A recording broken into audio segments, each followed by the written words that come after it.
You ready? And here we go. In three, All right. 2, 1. Peace and blessings, and welcome back to the Heritage Hip Hop Podcast, where we introduce you to your future favorite artists today, as we have been dubbed by the music community the 30 for 30 of independent artists. And today, not only do we have a real one, we got a real story to connect you not only to his music, but to his story and his life. Introduce yourself to the people, please. Peace to the world. Peace to the world. It's your player partner, AJ Chaka. You know, I'm blessed and highly favored with more flavors than annihilated. So I'm real good. I'm real happy to be here. It's a pleasure to meet people who really take the culture serious, because independent hip hop and independent music has been the backbone of the community for the past, I don't know, forever. How does your music not only connect you to the community, but it shows the community it has a voice coming from it that represents it? Well, you know, I always say it's like this, right? I feel like I'm the embodiment of hip hop all the way. You know, let's look at my story, right? My folks, they from New York, right? So they got to see the origin of hip hop. I'm talking about from the before the Cool Herc Sugar Hill days. I'm talking about right then. Then I'm born in California, so I got to grow up and see West Coast hip hop, and I live in the South. So I'm inspired by all these different things, you know. So and I know what hip hop is meant for. Number one, you know, it's about empowering the community with a strong message and uplifting our people. So I know that first. I think that along the way, somewhere in the game, that got a little lost in translation, but that's why I'm here. And I felt like I had to start making music because I'm not hearing music, you know, with the kind of message that I want out the game. You know, I hear great artists, but not necessarily the message that I want to hear. So I say, you know what? I got to make it myself. What if I told you hip hop is not music at all? How would you take that, and what does that mean to you, that statement? I agree because it's a movement, you know. It's definitely not just music, it's a lifestyle. And I think that's the way I try to live my life, you know, just a hip hop lifestyle. By the way, I embody the culture, whether it's the swag, you know, whether it's the state of mind, whether it's the way I talk, the way I walk, where I'm from, the way the people interact where I'm from. It's just the culture overall, you know. So music is just a byproduct of hip hop, you know, and I think it's just one of the ones that's, you know, giving that hard push, you know, to the limelight. But like I said, I'm the embodiment of hip hop. The one thing about hip hop that people take for granted is hip hop is fun. It's not always so Right. street or so morbid. You know what I'm saying? Absolutely. And your video, No Worries, is one of those videos that showed me like, yo, this dude really enjoys his craft because he's making songs where he had a gas station, he's popping, you know what I'm saying? The people there, it ain't about who got the bikini on or who got the Tech 9 in the video, but it's about this is who I am, and I just love my life.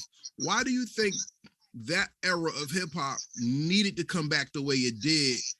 And why is it so important to keep that era alive when it comes to the culture?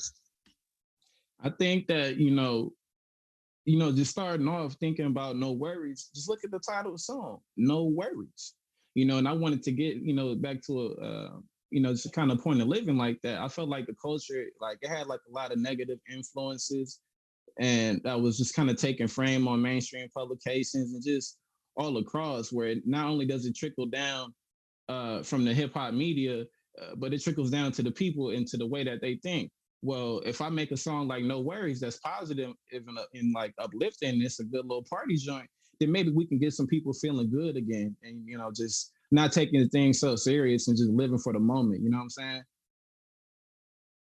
But it's the moments that make things happen in our lives. Right. So since you are the embodiment of hip hop, let's take that stroll, because the moments are what's going to always keep things alive to us. Like, how old are you, sir? I'm only 23. All right, salute to 23 years old. That's a good age. Yeah. Check this out. What's the most devastating event you ever lived through in your life as far as a mainstream event is concerned? That's like, okay, not pertaining to me. 9/11? 9/11, where the economic crash in 08, you know, that's it, really. How old were you? 9, 10. What was going on? Do you remember a song that will always take you back to that event?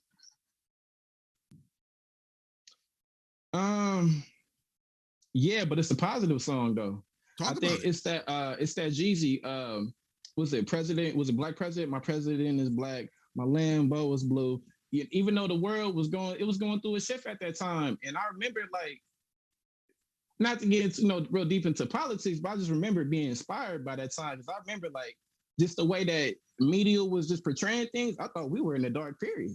So to see a song like that, and it's like we're going to a new era of change. I was really inspired by that, and that's something that really stood out, from that years. And that's around, when they had that economic collapse around in '08. So seeing Nas hop on the remix after he had beef with Jeezy, right? That's what I'm saying. I'm like, this is powerful. So I thought that's something really stood out from that time. Now stop right there. The moments is what will always keep things alive because it would put your life in perspective to major events and how it changed your life. That's why you are important when it comes to making music, because you can make a song that can not only heal somebody's mind, heal somebody's spirit, but you could give them a landmark, a benchmark, a check mark in their life where something clicked or changed for them and you can be the inspiration for that change. What does it mean for you to make music that can last, rather music that can be played? That's how, to me, that's how music is supposed to be. I grew up in the music household, where my dad was a DJ, right? My mom was just a super music enthusiast. My sister was a super music enthusiast. All the huge CD collection. I'm hearing all the classic music. I'm talking about from the 60s up. So I didn't, if it came out, I probably heard it. If I didn't, dang, it really got by me. But just seeing that, it's like, it opened my mind early, to understand like, man, it's crazy. I'm like 4 years old, and I'm like, man, I love these songs, and they ain't even come out in my era. But I just know that these songs conveyed a great energy to them. The rhythm was just so strong, it kind of hypnotized you into that moment. And I felt like, if I'm gonna make music, right, I need to be doing the same thing, not necessarily doing the same style, but my music needs to give that feeling where it just pulls people into that moment where they could just let themselves be free and just go with the flow. You remind me of one of my favorite new artists that came out within the past 10 years. His name is Samad Savage. And what I like about him is that he is careless and fearless when it comes to the art of lyricism, production, and expression. And doing my homework on you, what I like about your music, to be honest with you, is the fact that you are careless. You have cadences that are different in songs because you don't always rhyme the same. And not only Mm-hmm. that, you push the envelope on talking about things that most people would kind of glaze over. Because some people are so hell bent on, I gotta make a hot song, that they forget I gotta have a hot message to make a hot song. How do you take care of your creativity to know that, yes, I can do this, but let me make sure I hit the heart of the matter so that people can bop to the beat, not bop to the beat because the beat is just hot for hotness sakes. I mean, you pretty much just said it, right? So it's like, okay, because like I'm keeping it real with you, right? Like I love all kind of music, right? Now let's be honest. Have you ever heard a positive song where the message was great, but you ain't like the song? That's gospel music for me. Right. It's just like, it's killing my mood listening to it. It's like, yeah, I'm feeling what he's saying, but it's not really something I'm gonna go back to. But I was like, I didn't want to be that kind of guy. If I look at all the greats, right, no matter what kind of song they made, you could always go back in their discography and you could always see that at some point they had a song that had a great message and the beat was hitting. It was something that it was universal. It was something that you could play it for your grandma. You could play it people down the street. It's in the club. It's on the commercials. It's everywhere. And it was just hypnotizing people. And I always thought, like, even if I'm going to have a message, I could still be cool. It could be cool to give a message because I thought that's what hip hop was. That's what it is to me. That's what music is to me overall. Life. Right. So tell me about For the Record, because that's one of those records I heard that kind of stood out to me. And it's something that it's something that I think really needs to be talked about when it comes to the art of expression. Talk about that track. Look at the opening line. I'm glad you said that because that's one of my favorite songs that I felt like when I had initially put it out, it didn't have a video. So it was just the audio, right? And I felt like it didn't get that respect that it needed. So when I dropped the visual, people was really listening then. So look at the opening line. Always keep it official when you aim for your dreams. Money, power, respect, the three things in between. I'm like, man, that's the world we living in. I got it. I don't hear young dudes my age talking about that at all. So it's like, I gotta say it, but that's just where my mind's at. And at that time, I was in a transition phase, just I was gaining knowledge, but I was just moving through life, just seeing different things, seeing how people move, seeing how the world operates. I'm seeing how the dark underworld's operating right in front of my face at the same time. And I'm just like, damn, there's more to life than what I think it is. So that's why I really came with, that opening line sequence. And, the rest of the bars are pretty much self-explanatory. That was that song For the Record where it was like, I just wanted to, just pour out everything I was feeling at that moment, and just let it go. And, the thing that was so tight about it was like, not only is I'm giving bars, I'm giving a message and the cadence is ill. I thought the beat was dope too, because it was a boom bap and then it switched to a trap beat. So I felt like I was hitting two worlds at the same time. I'm glad you said that because you telling me about you're a gumbo kid. You are a mixture of so many things that came out to be the embodiment of a culture. Right. Tell me about the influence of New York and Sacramento and Texas and how they influence the gumbo. So when you rhyme, you're a chameleon, and over any beat, you can adapt so that you can hit the heart of all three territories with your one sound. Absolutely. One of my favorite artists of all time, just favorite MCs, and he's a real controversial brother. I ain't gonna lie, but just his craft, the way he does his things, the game. Like, look at him. He's a student of the game and just growing up being a kid from California. Like, he's always been one of the guys I grew up seeing because, first CD I had was 50 Cent, Get Rich or Die Trying. So that whole G Unit era, I grew up seeing that in the West Coast first.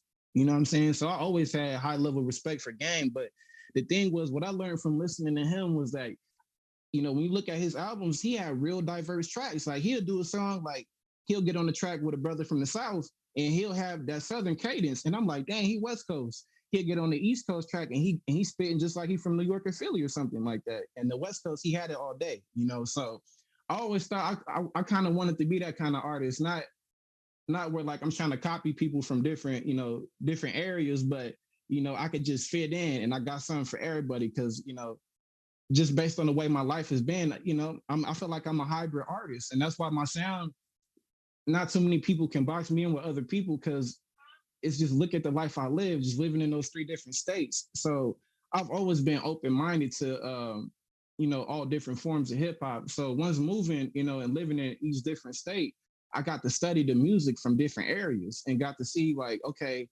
as I moved to this state, okay, people listen to different artists. Okay, so then I started going down the rabbit hole and going through discographies of artists that I never heard before or who maybe I just glanced past them and didn't pay no attention like I should have.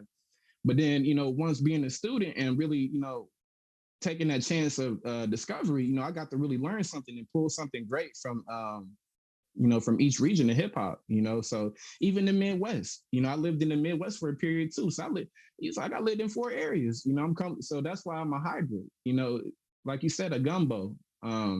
If it was the South, especially when I came out here, I always say it's crazy. My first show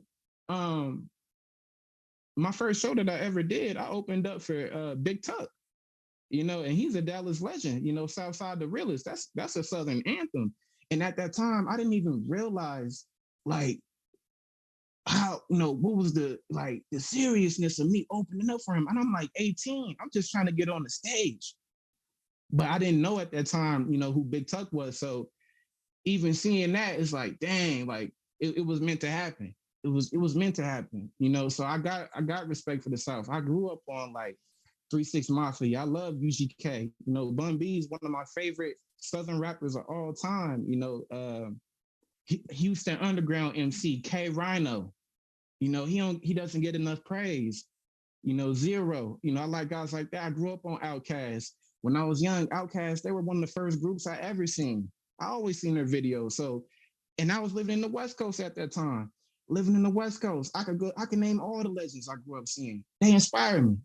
My parents from the East Coast, so they gave me that New York and that East Coast feel. You know what I'm saying? So I just always had respect for people for where they come from and just their point of view on life. And I was like, that's something I always wanted to implement into my music because, I've, been blessed to be well traveled at an early age. So I've always viewed life differently than most people, especially where I'm from in my age. You know what I'm saying?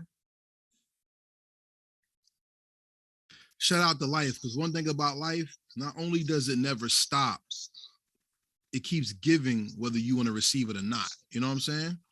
I mean, I always say this: life is a classroom without walls, and experience is the best teacher.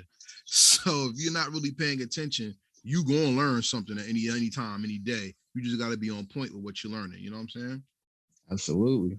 Check it out, everybody. This is Heritage Hip Hop with AJ Chaka right now. Somebody who not only is making the world better with music, but he's making music to make the world better. Check that out. Tell me about GT2 and the process of making that as opposed to the new project, which you can introduce as well. Right. So the process of making GT2, that it took me a long time to get it together, man. I'm not gonna lie. When I made GT2, that was a good chapter. I really respect that chapter because it propelled me and gave me the work ethic that I needed to be able to make Trilogy Gets. But as far as GT2, that was the whole pandemic. I only had one song ready. I had no worries.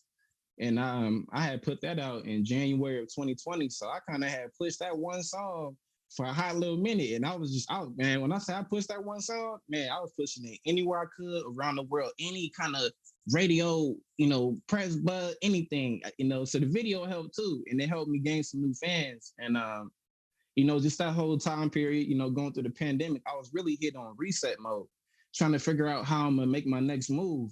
A lot of recording studios were going down, performances were shut down. I was supposed to go on tour with Jay Stone and Fat Sean. March 2020, the pandemic, that was going to be my first major national tour. I was going to fly and all that. You know what I'm saying? But, things fell through. And, I felt a little sad about it, but I was like, nah, I just got to keep going and I got to grow through this moment and keep going. So that's kind of, the culmination that led to GT2, which is a sequel to my first project, my first retail project, The Growth Tape. So, I was pretty much just working on GT2 pretty much the whole 2020. Honestly, I had a lot of tracks that didn't make it. And honestly, it was going to be more tracks, but in the end, we felt like less is more. So one of the things was when I was working on GT2, I wanted to expand my range. I wanted to show like, okay, I'm not just, I'm not just like traditional hip hop. I'm a young guy. I can cater to my crowd, people my age too, you know what I mean? And have something for them. So that's where you get songs like Gimme, that's where you get songs like Split 2, and that's where you get songs like Godspeed, Thinking of that project, I wanted to like touch back to my roots of hip hop and why I wanted to make music, in general. And, I felt like, man, I'm from the West Coast. I didn't have no West Coast songs out, that was popping like that. So, that's what, pushed me to make Godspeed. And that's like easy for me. As easy as it is to make like a real lyrical track, it's super easy for me to make like a West Coast one too. Cause that's where I'm from. It's like second nature. So I was like, nah, I got to do that.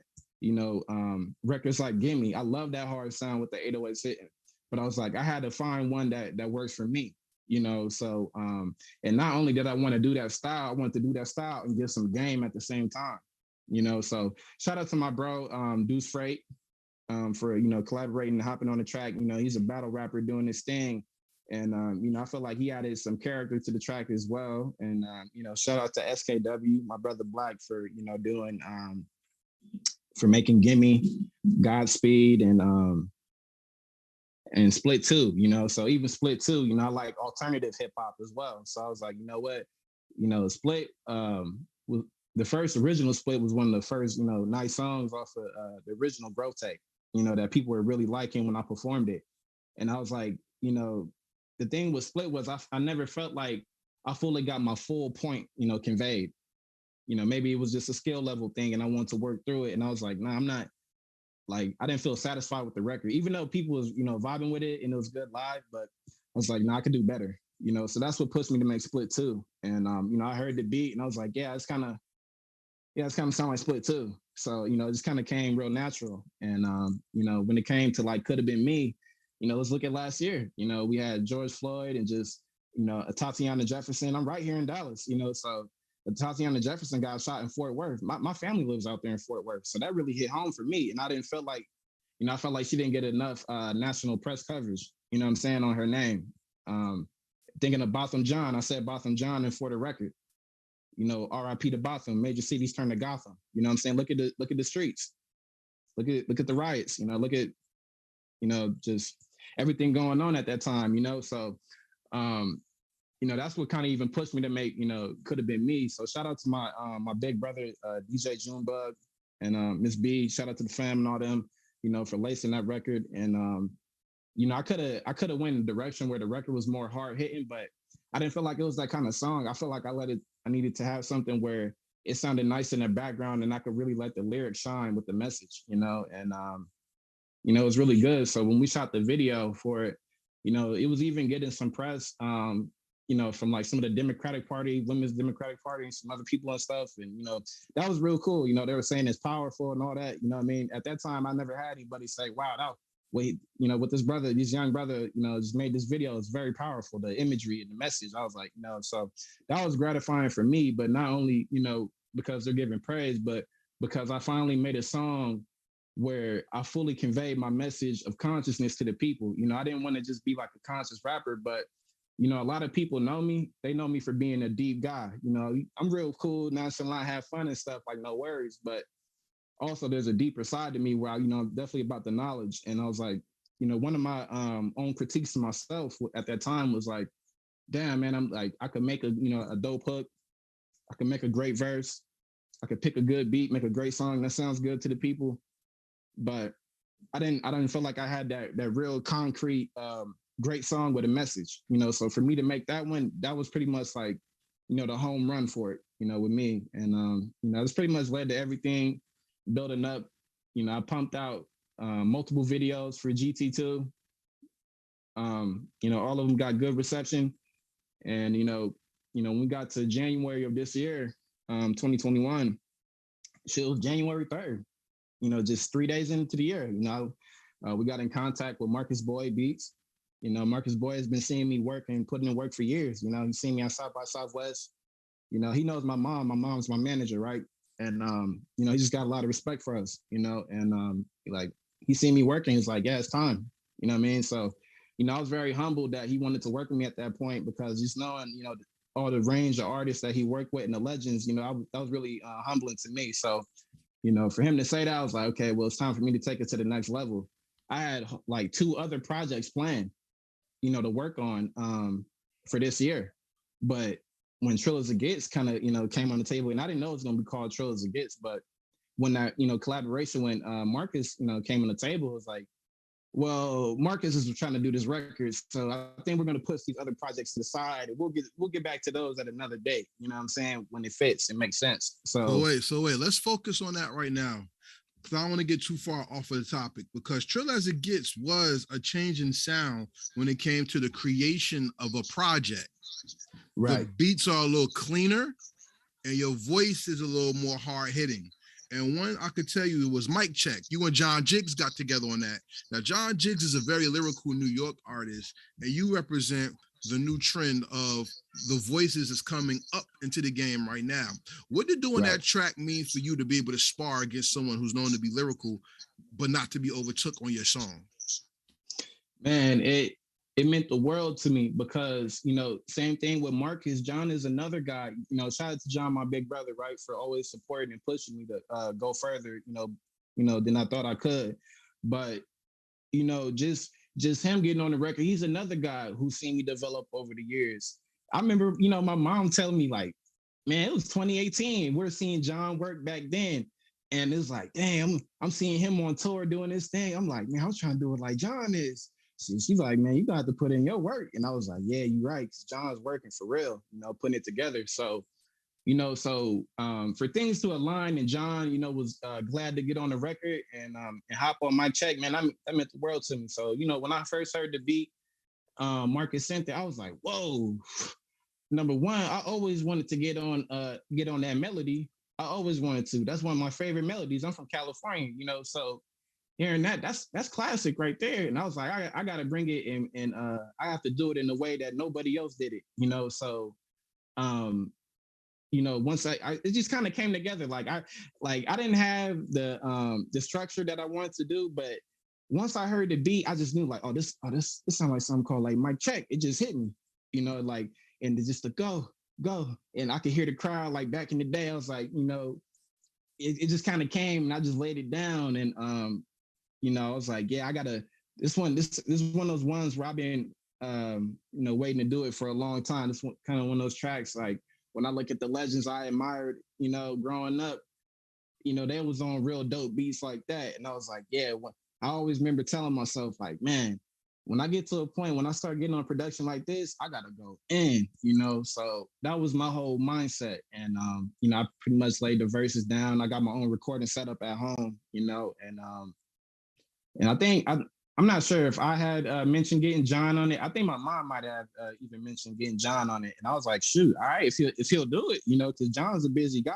You know what I'm saying? Just doing his thing. You see, he's working. Shout out to the Monopoly fam. Yeah, go ahead. Shout out to them, all them, the whole squad. Shout out to the family. So, we had a show. We had a show lined up in May. The appreciation of the queen for the hip hop chef, Miss Valerie Brass, one of my aunties out here in Texas, right? And John, came out and did the show. So the day before doing the show, he arrived at night. Him and the squad, they arrived, and he came to the crib, and I was just playing them some of the beats, some of the songs I had there for the album. Trills of Gifts. It wasn't finished at that point, but the guys were, really feeling the records and telling me, man, they were impressed. I was feeling good, and he was like, yeah, I can do that mic check joint. So he just, man, bro, just wrote that joint. You know what I'm saying? Real quick, boop, boop, boop, boop, boop. And he was like, all right, I'm ready. And then he just went in. It's like, all right, boom. I went and engineered him. He recorded. He laid it down just like that. And I was like, damn. I'm like, that's the standard that I need to be doing this. Just like how he just went and did it like that, I need to be doing it the same way. Going in there, boop, boop, boop, done. And, that was really inspiring. So literally the next day, guys got in late night, laid the verse down. They probably left around 2, 3 in the morning. We got up early in the morning, video shoot at 9 a.m. and we knocked out the video. Let me ask you a question. Well, let's take it from that aspect, because something you just said sounded reminiscent of something you said earlier, which is representing the work ethic and having the voice, correct? Yeah. Dave Chappelle just did a special called The Closer, where his voice and his topic of choice not only is a hot topic, but it's controversial because now people are seeing the value of a voice and how a voice can be taken out of context. People can use their context to try to change your voice. Or even look at Kyrie Irving, who hasn't said anything at all until recently, but everybody thought they knew what he was talking about. Right. The great Nina Simone once said that the responsibility of an artist is to make music that reflects the times in which they're living in. With songs like It Could Have Been Me, with songs like Mic Check, with songs that border on the reality of life that people don't touch, like Rich in My Heart. Right. Your catalog grows out of not only experience, but life lesson as well. What is the deepest life lesson you learned from doing music that has taken your outside of music life to the next level? Man, it's so many things. I could run down the whole list, but I think if I was just, being straight to the point, right, I would say like, pay attention. Now I know that's very vague, but literally pay attention. I would say pay attention. The work ethic has to be there. Just from what I know, just all these years in the game, right? I know I've been doing this for 6, 7 years seriously. People, from what I see, when they see you working, man, you could really start putting some things together. They see you working and you going hard on your craft. You're dedicated to improving yourself, not only as an artist but as a person. Everything reflects. You know, I think about if you don't have a purpose, somebody else will use you for theirs. You know, it's a multitude of things. You know, I really think taking time to reflect and go back to the drawing board. Even if you're great, let's strengthen your weaknesses. Let's continue building. Be open minded. That's something I had to learn too. I was so trained on growing up on being a leader that maybe sometimes early on in my career, I didn't listen to others on my team who provided great insight and thought ideas, when I should have listened to them. So I can admit now, as I'm older at 23, like when I was younger and we was doing work with Sony, right? Like, dang, maybe I should have listened more. Maybe if I had listened and been open-minded in my process, because some of these people, they know what they're talking about.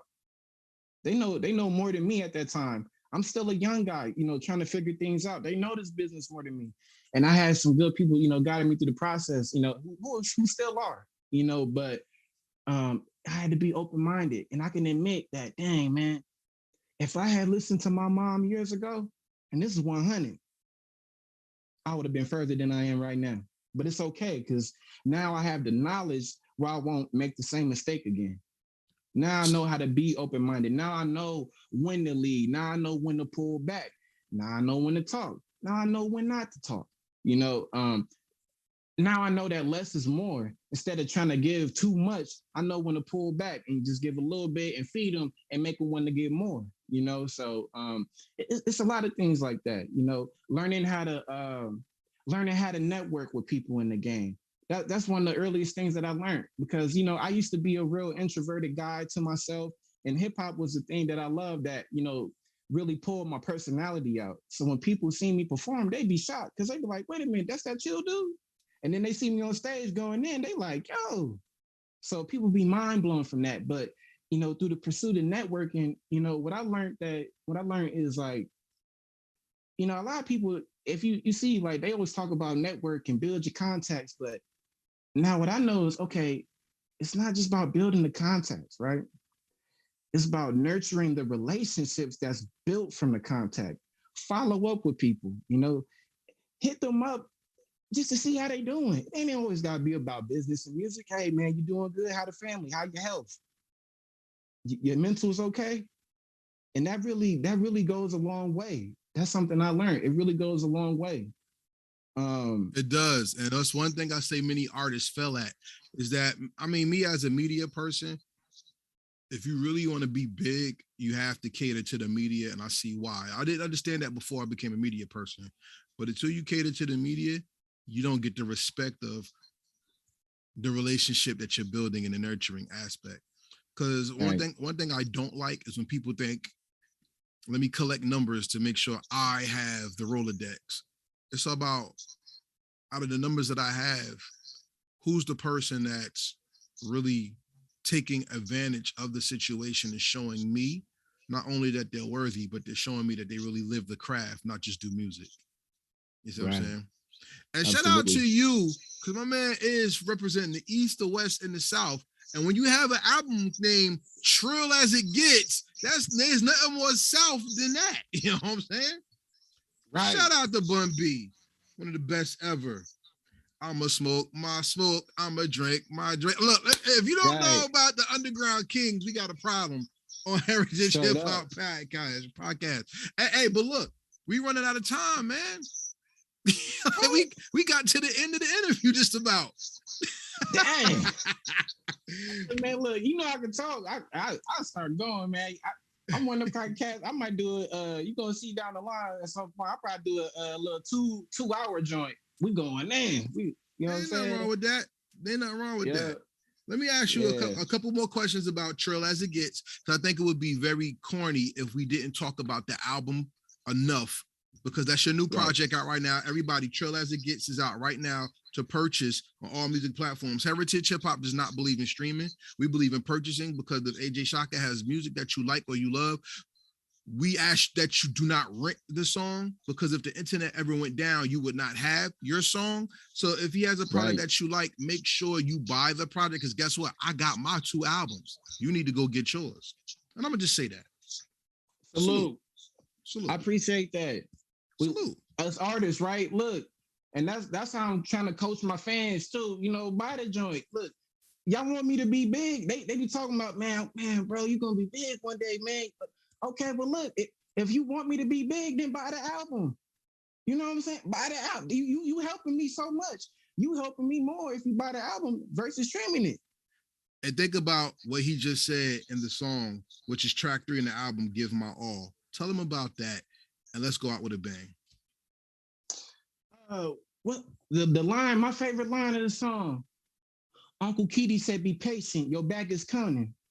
More witty, cunning, marathon running, 50 large power aura. This a king drumming. Niggas capping songs ain't seen nothing. Get that shit out your mouth, boy, you need plumbing. I'm tired. I was tired of this game, because I feel like we're not hearing enough substance. That's why I made Trill As It Gets. You know, that's why I titled the whole project that. That's why I made songs like Give My All, because I'm like, now I know what I need to do to be able to get to where I want to be. I gotta give my all. Mm-hmm. You know, look at Rich in My Heart. That song took me like 6 years to write. You know how many different versions I had of that song? But that's the one that made it. I heard the beat. I'm like, dang, yo, this sound like Rich in My Heart. The lyrics just wrote itself. I don't even feel like I wrote the music. I ain't had no ghostwriter, but just the way it was coming to me, it just came so natural, just done. Looked at it, damn, yo, that's Rich in My Heart. You know, all these different topics and themes, you know, strong points in the album. I wanted to convey that message and give that character, that bravado, that grittiness, that smoothness, that player, you know, just that soul, and just show I'm a real person. I'm a real human being. I feel like it's not enough substance in the game. That's why I named it Trill As It Gets, because we need more people being Trill As It Gets. We need more music that's being Trill As It Gets. We need more music out there. And not just coming out the South. Just coming out the South. Period. Everywhere. We need more music that represent truth. So give everybody your social media so they can find you and get fed by this truth that you're giving. Make sure y'all give y'all all. So make sure y'all listen and give my all off for Trill As It Gets. But y'all go ahead and follow me at AJ Chaka. That's AJ CHAKA. After this interview, man, y'all know the name, man. Y'all listen to that Trill As It Gets. It's AJ Chaka. Chaka like Chaka Khan. Chaka like Shaka Zulu. You know, I'm number one, man. That's how I try to live and just do my thing, man. For real. So I appreciate the interview. I appreciate the write-up, you know, from Heritage Hip Hop. That was one of my favorites, seeing it from the album, you know. We got on the Billboard, we got on Pitchfork and all them other names and all that, right? But when I read the joint from Heritage, I felt grateful still. I still felt touched. They still wrote about me. Every time I get something, they took time out their day to do that for me. Man, that's respect. And that's how we roll. We got to get back to the humility, for real. That's how we roll. So the funny part is, ladies and gentlemen, he's talking like the interview's over, and it's not. That was part 1 of the interview. This is part 2 of our interview, which is our rapid fire questions. The rapid fire questions are not yes, no questions. The rapid fire questions show your depth of understanding of yourself, your culture, and the art that you live by making the music that you do. Are you ready to play this game? Absolutely. Let's have some fun. Here we go. Question number 1. What song or album from another artist perfectly describes you? The Game 100 featuring Drake. One of my all-time favorite records right there. It's the truth, 100. I ain't got to say nothing else. Keep it 100. All right. Question number 2. What is the perfect hip-hop beat? Meaning, if this person never came out with the song, you would have had the beat and it would have been your first single. Oh man, whew, that's tough, man. Cause I love some dope beats. I ain't gonna front. You know what? I don't know. It might be. It's crazy because usually I would pick a more new school beat for a question like that, but I'm actually gonna take it back to the old school because there's two beats in particular that come to my head.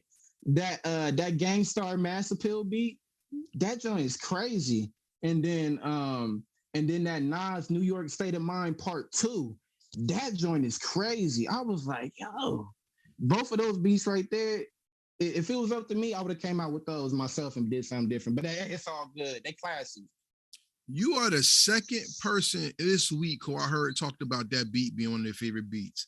Shout out to DJ Premier Nas, New York State of Mind Part 2 on the Nas I Am album. If you don't know where it is, there you go. Question number 3. Art is one of the most important. Art is one of the most important backbones of hip hop culture itself. Whether it's on the street corner, on a wall, or even now in anime, the most underappreciated art form in hip hop is the album cover.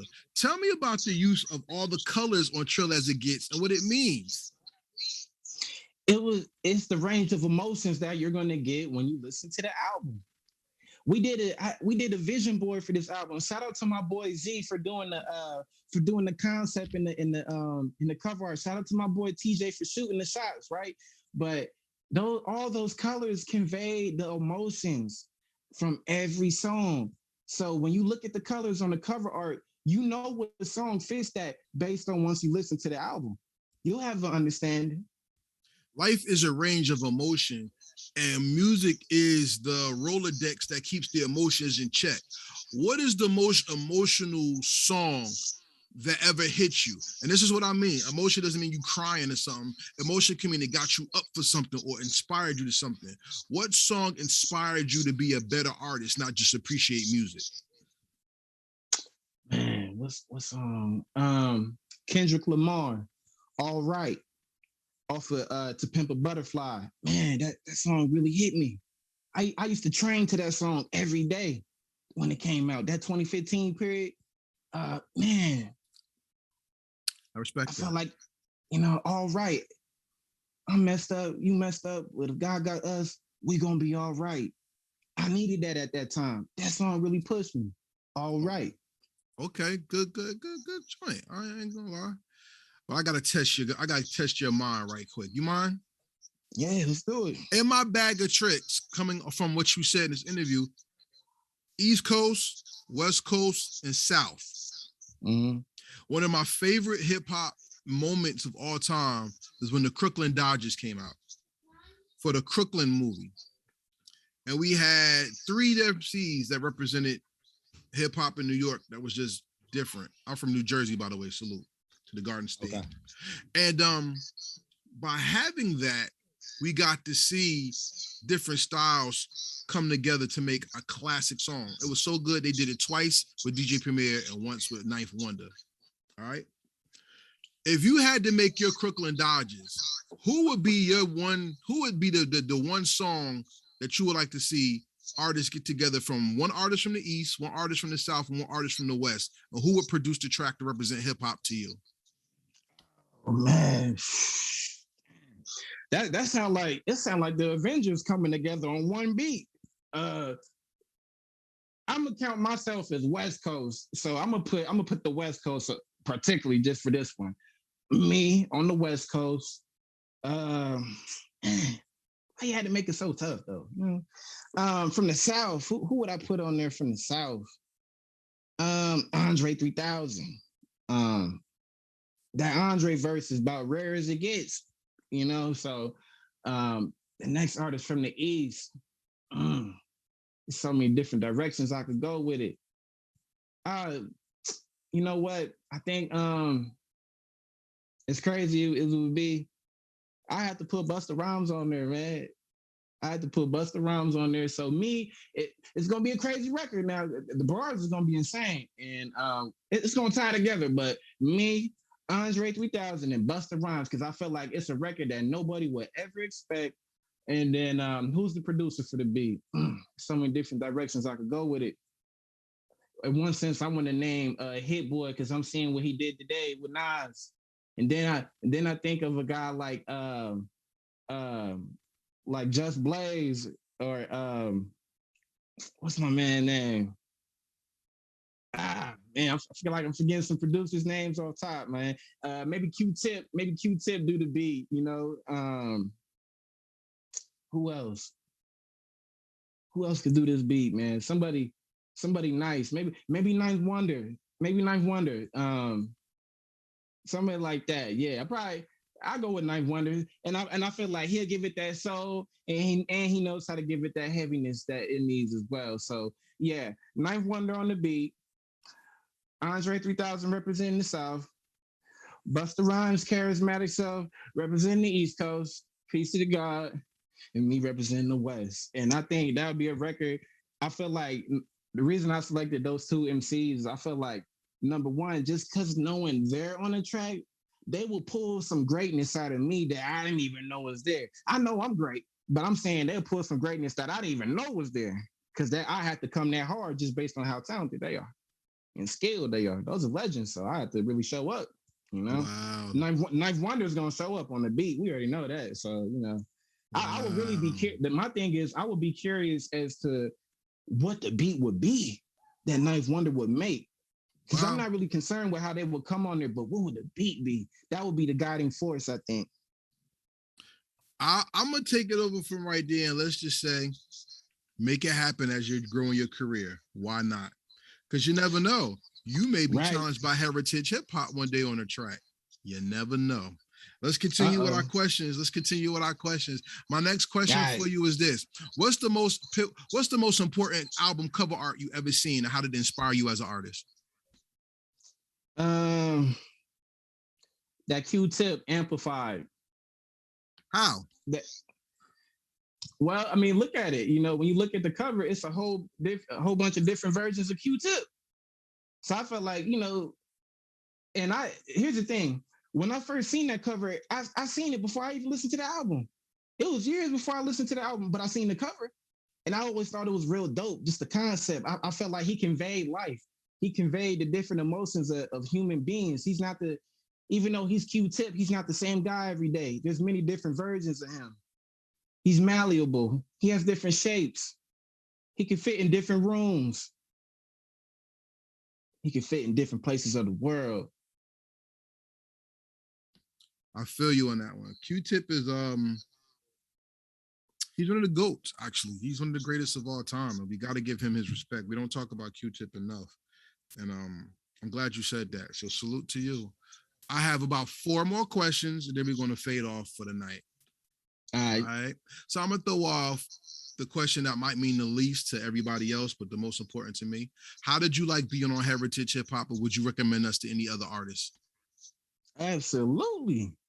Number one, look at the in-depth questions. Look at the in-depth questions.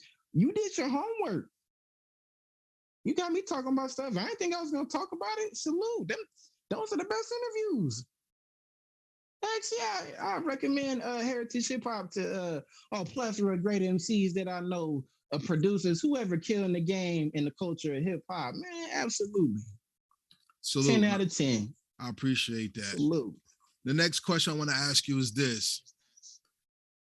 In the world where cancel culture is a thing, social media is a place, identity is an idea that can change, but music is forever.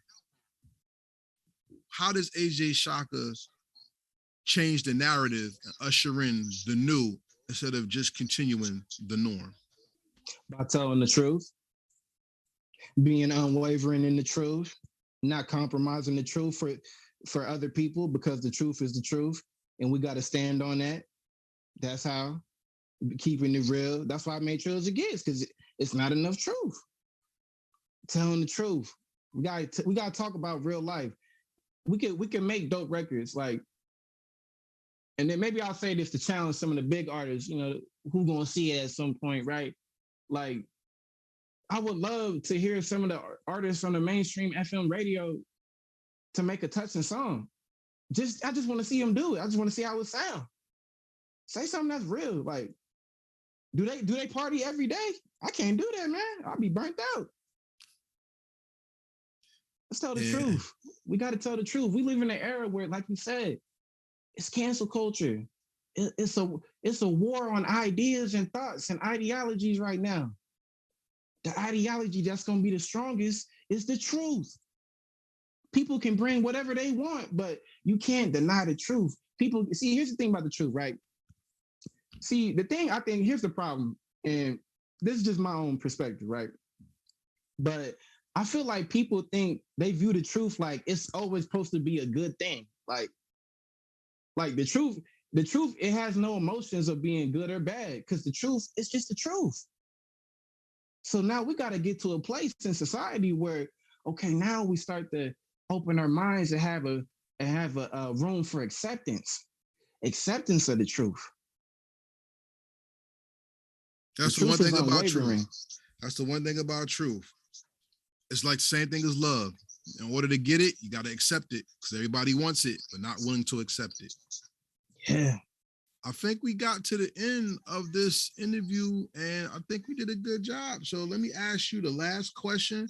Before we get out of here, I want to tell everybody, make sure you like, subscribe, share, and comment. I should have probably said that at the beginning of the video, but for everybody out there who made it all the way to the end, I thank you for giving us your time. Heritage Hip Hop is brought to you by heritagehiphop.com in conjunction with the Fleet DJs, the Heat DJs. Shout out to MJ's Hip Hop Connects, the Mixtape Radio Show, A Squad Rebel Radio. Salute to AJ Chaka for giving us his time. Make sure you buy the album Trill As It Gets. You can get GT2 also out right now. Salute to the doorbell. It's interrupting the interview.